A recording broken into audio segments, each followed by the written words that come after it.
What is up, Dragon Ballers, and welcome to another episode of Player Profile with Josh. Today we have Jared Lopez with us. How are you doing, Jared? I'm doing good, and yourself? Yeah, I'm doing fantastic, thanks. It's good to be here. And yeah, hope you're doing well. So yeah, you recently joined the Deck Planet team, so you're actually going to be the second player we've profiled from the team. So welcome to the team. It's nice to have you. So first off, how did you take an interest in the game? Like what sort of sparked your love for the game? Yeah, I don't remember exactly what video was my first video, but I think it was Peter Katani's deck profile that I first watched. And like ever since I was little, I've always liked card games. Like I've always tried to get my hands on anything that I could, if it's Pokemon, Yu-Gi-Oh, Magic. And then at the time, I think I was only 17 or 18. Dragon Ball was like the only anime I've ever watched. So it was like Dragon Ball and card games, my two favorite things. So I was like, this sounds fun. Why not get interested? Yeah, perfect. Yeah, it's probably my favorite anime as well, actually, to be honest. I've watched a few in my time, but Dragon Ball's, since I was a kid, has always been a staple. So tell us, what is your greatest achievements in competitive Dragon Ball? What's the free results you're most proud of? I think probably my most notable is getting second at Nationals. But one tournament I actually hold above that one is actually this year's San Diego Regional. I managed to 2-0 all my opponents, so that one was pretty fun. Oh, incredible! And I can't think of a third one, but definitely those two. Those were really fun. Topping with that. It must have been amazing to play at Worlds as well with such a select few players. Oh yeah, absolutely. That was really fun as well. Getting to play all the other players from the other regions, that was pretty fun as well. Yeah, awesome. So tell us a bit more about San Diego this year. Exactly, like give us a quick rundown of your matchups. Yeah, I don't remember exactly what the matchups were. I think it was like Trunks. I played like 3 or 4 Trunks. Wow. Trunks was super popular. And then just other obscure decks, I think. Yeah, I can't think of the other. No, other fair decks, enough. Beating 3 Trunks in one day is an achievement in itself, especially 2-0. Oh yeah, that was straining for sure. That's awesome. So how much do you practice playing Dragon Ball, and how do you practice? What do you use? Do you use Untap, or do you practice with friends or online? Yeah, my favorite way to test is in person, like with my friends and stuff. But I usually webcam if I can, and I try to play at least 3 to 4 times a day in person. But also just like every day, I'm always just like testing with myself, like running through sets. Oh wow, awesome. Yeah. So who just use it as a way to relax sometimes. Who is it that you play with often? Just our local players here in Arizona. We have a lot of good players, so very fortunate for that. Oh, that's awesome. Get some good testing in. So I think I know the answer to this one, but what is your favorite deck and why? It's actually not probably what you think it is. Fair enough. Yeah, actually, the most fun I've ever had playing Dragon Ball was with Shenron in its prime. Okay. I thought it was like so fun, just like Objection into like World Peace into like the Whis, the Rampy one, and then you go into like these big bomb cards. Except 7-drop Gogeta, Victory Strike, Kaioken at the time. Unfortunately, that got hit. But when that got hit, I think I was running like a Shenron Gogeta 7 version with like Height of Mastery and Victory Strike or something like that. Nice. I've always had fun playing that deck. You just like draw so much. It was such a broken deck though. Yeah, well, I'm assuming that deck was banned previously. Yeah, it got hit. I think they hit Objection first, and then Gogeta 7 after that, and World Peace. So what compelled you to start playing competitively and to, really focus in and try and become one of the best players? Because you're often at the in the top 16s. So what really drove you to to focus in and become the player you've become now? Yeah, naturally I'm just like really competitive. Like anything I do, I kind of like make into a competition. So like when I got into the game, like from day one, I knew I just wanted to like compete as much as I can. I want to get as many tops as I could. Mm-hmm. And I remember going from I remember my first regional, I won one match the entire game, or the entire day, and then after that I like did not win a single game after that, and then that was pretty rough. Oh yeah. So that drove me a lot. That particular regional. Actually, I think it was 2019 Nats is what it was. Mm-hmm. Forget exactly, but that definitely drove me a lot. Yeah, I mean it's you learn more from a loss, don't you? Early on, I think when you're starting to play. Oh yeah, absolutely. So yeah, so okay, so we've got a few more questions. We're flying through these questions, to be honest, so we might have to elaborate on some of them. But so, which card do you think should be banned in the current roster of cards? Yeah, it's probably a good time to talk about it now since ban list just came out. Yeah. Which card do you think should have got the hit but didn't in the last? You know, I'm surprised Turning the Tide didn't get hit. I really thought. Oh yeah, me too. Get hit. Especially with the new Goku, I just think it's gonna be super insane if you can get off a combo with Turning the Tide in that card. Yeah, I mean, like being able to go to 6-drop Vegeta into like that card plus Turning the Tide. I just think the combos are pretty insane and yeah, I totally agree with you there. And there's other possibilities as well with like even Tragedy Overground as well. You know, you can can do that and completely annihilate a player's strategy. I didn't even think about that. That actually sounds insane. Yes, yeah. So really, that's something I've been thinking. Well, as soon as I saw the Goku, I play a lot of ramp sort of decks because I enjoy that. As soon as I saw the blue Goku, all I could think of was 10-4, 10-4, 10-5 Tragedy Overground, and how effective that would be against a lot of decks. If you have play turn, it's going to be. I also thought Broly Crown would get hit. Yeah, me too. Like these are the two cards. These are the two cards that I really think should be hit and shouldn't be in the format that's coming up in a week's time. Yeah, I mean, especially when you're playing against red, you generally need some energy available for the incoming storm. So for them to be able to just have hand knowledge and rip a card for one energy, it's kind of disgusting, really. Well, it doesn't even have to be one energy for Vegeta, does it? Yeah, it's just play for free. A tick up or a swing. So yeah, that's kind of insane. So which card? This is the flip side of the question. Which card do you think shouldn't be banned? That is banned already. Yeah, I would like to see Violent Predator come back. Oh, the 8-drop 21. Yeah, I don't know if that would be too broken or not. Like 8 energy is a lot to get to.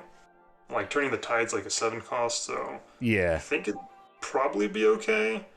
What does that card do? Remind anyone that doesn't know. Oh yeah, sorry. So when it's played, it chooses all your opponent's battle cards and energy. They're non-multicolor battle cards and energy, ignoring barrier, and they get shuffled into the deck, I believe. Wow. Then it also has deflect and triple attack. That's pretty insane. Do you remember why they banned it, or for what reason, or was it just unbelievably powerful? Yeah, it was just super powerful at the time. I don't think Objection was banned, and also it was just too good against any non-multicolor decks. Yeah. Yeah. Also Reboot Gohan, I kind of want to see that come back. That might be a little bit too broken, but I think there's so many negates now that I don't really think it would be good if it did come back, to be honest. Yeah, that's fair enough. So yeah, what's your opinion on the current state of the game as far as competitive play and product release? How are your feelings on it? What would you change? What do you think's good? What do you think's bad? Yeah, this format, I think like everything's pretty good. I don't think there's any one deck that's too broken. I think Gamma's like has a little bit too much free cards. They just get a lot of value. But I think even that deck's fine, to be honest. Like if you just look at all the pie graphs, there's like so many decks in the top cuts, so I really like that.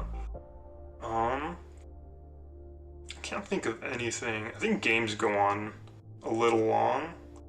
What, the 70-minute timer? Yeah. Usually, I don't think that's enough time for the best of 3. I think we probably need a little bit more time. Yeah. Or make the game faster, I don't know.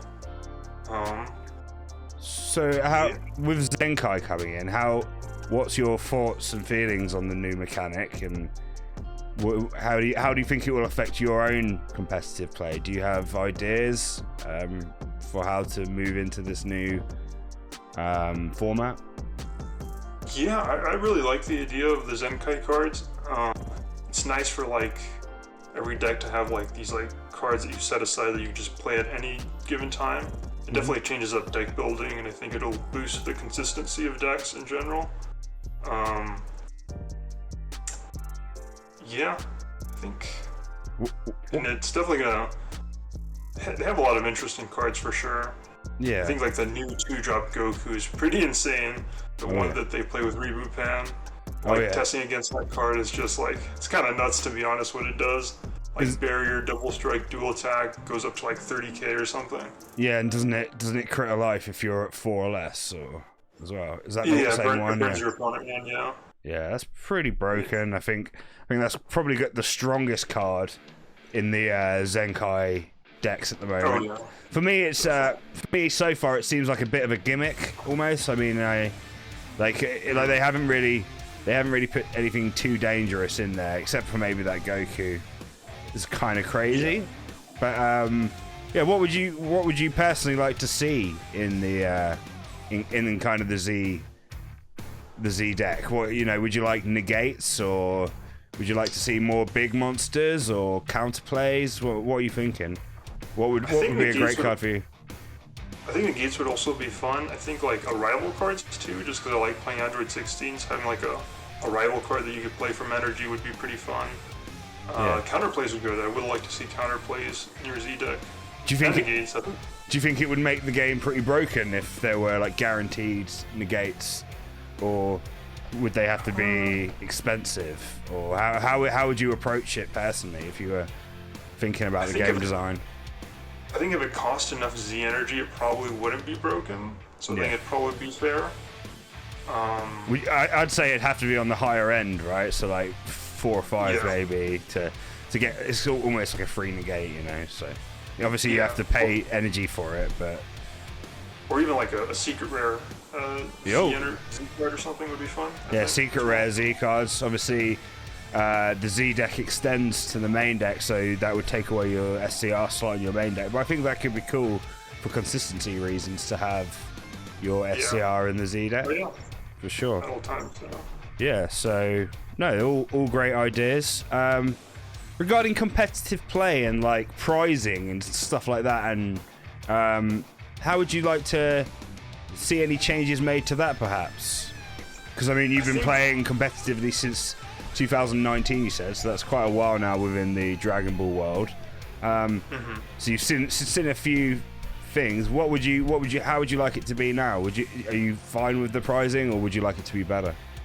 I think at the moment the TPs have been like a little lackluster. Where I remember back in the day, like there was a lot of good standalone cards that came out of the TPs.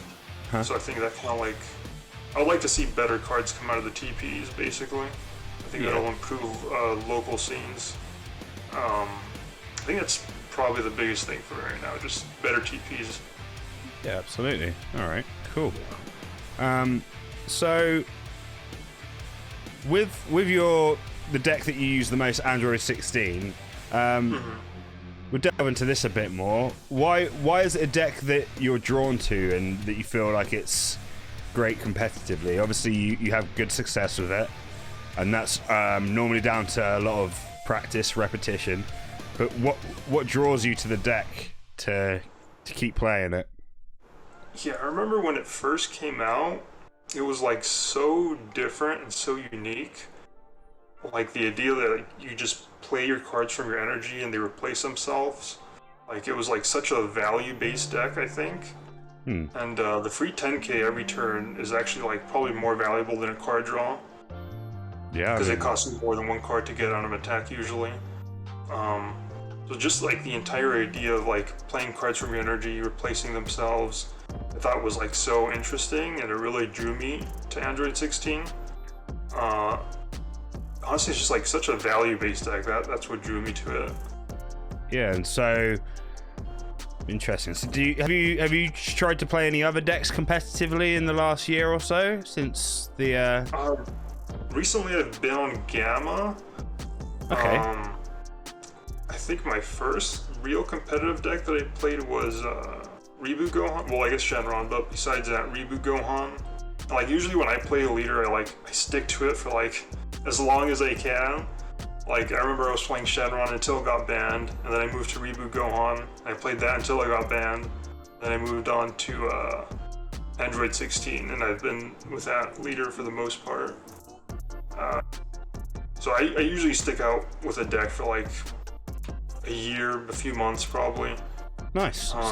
So you literally don't play any other deck. You just purely play the one deck. I have like a lot of fun decks, but like for competitive play, I'll only go between like one or two decks. Yeah. So at the moment it's Gamma or Android 16. It just depends how I feel. But yeah, I have like a lot of other like fun decks or fun ideas. So what do you think of Gamma then, as a whole? I think it's a really, really powerful deck.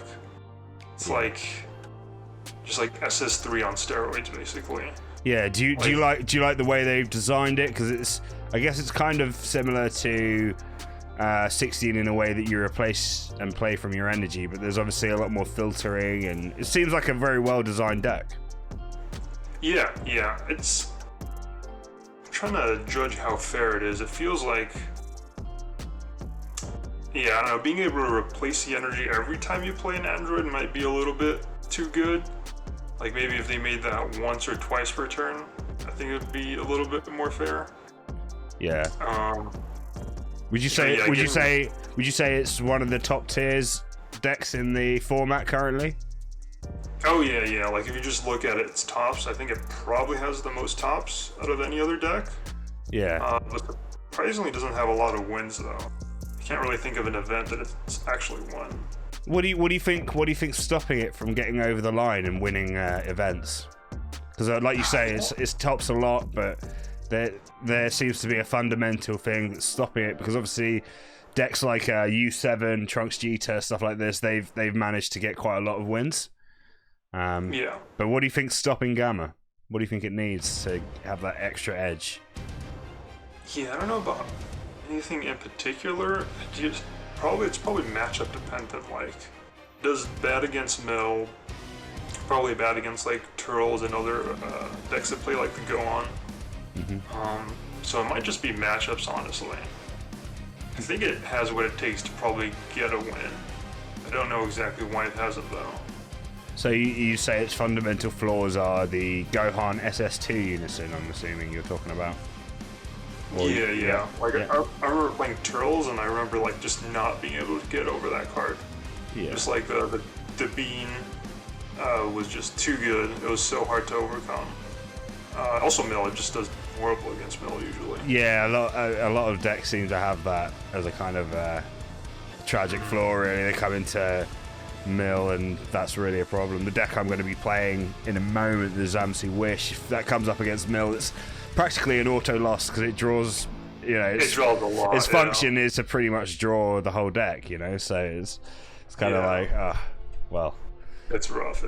Yeah. So yeah, which decks? Because you play a lot of tournaments and stuff. Which decks would you say you like playing against the least? Like you'd rather they weren't in the current meta? Definitely Mill. I hate playing against Mill. It doesn't matter. It doesn't matter which what deck I'm playing, iteration. Yeah, exactly. I can't think of anything else. I think that might be it. That might be my only gripe.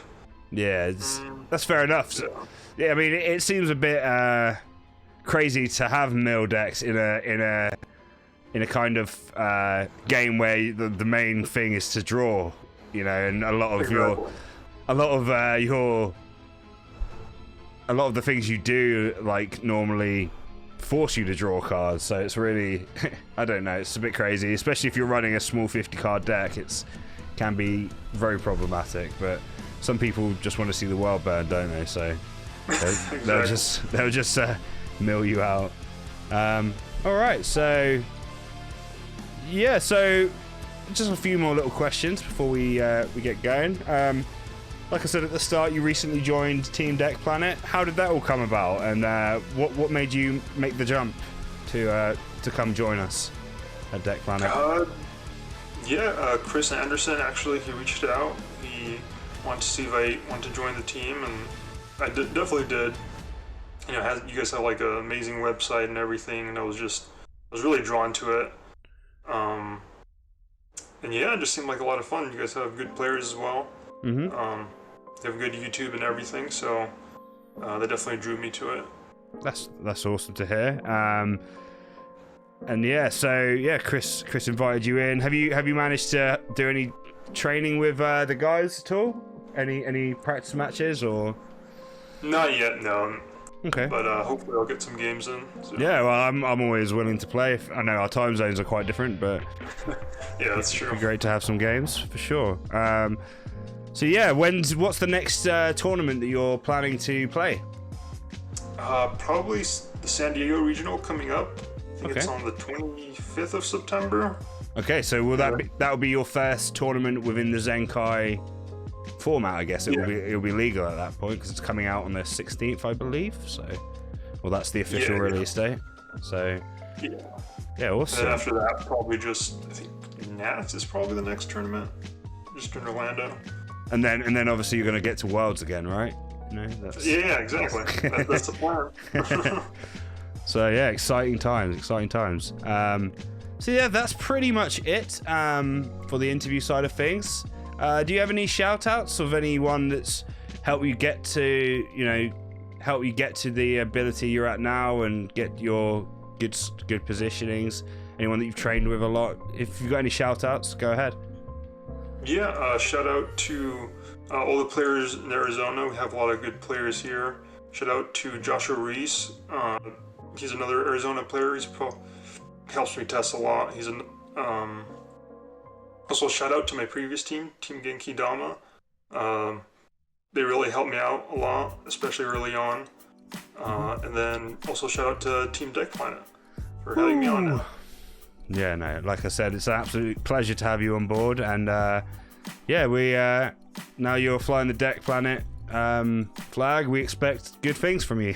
No, I'm just joking. But no, it'd be great for us over in Europe. Obviously, we don't get to come to your tournaments, but the fact that they're normally streamed, like I've watched a lot of your games just before I was even in Deck Planet, so it's kind of an exciting time during Nat season to watch the streams and to learn what's good in the meta, because I think you have the biggest pool of players in the US. That's no secret. So it's always fantastic to watch the stream. So hopefully we'll be seeing you on those top tables. But yeah, thanks a lot, guys. As you can see, we've got a bit of a new layout here.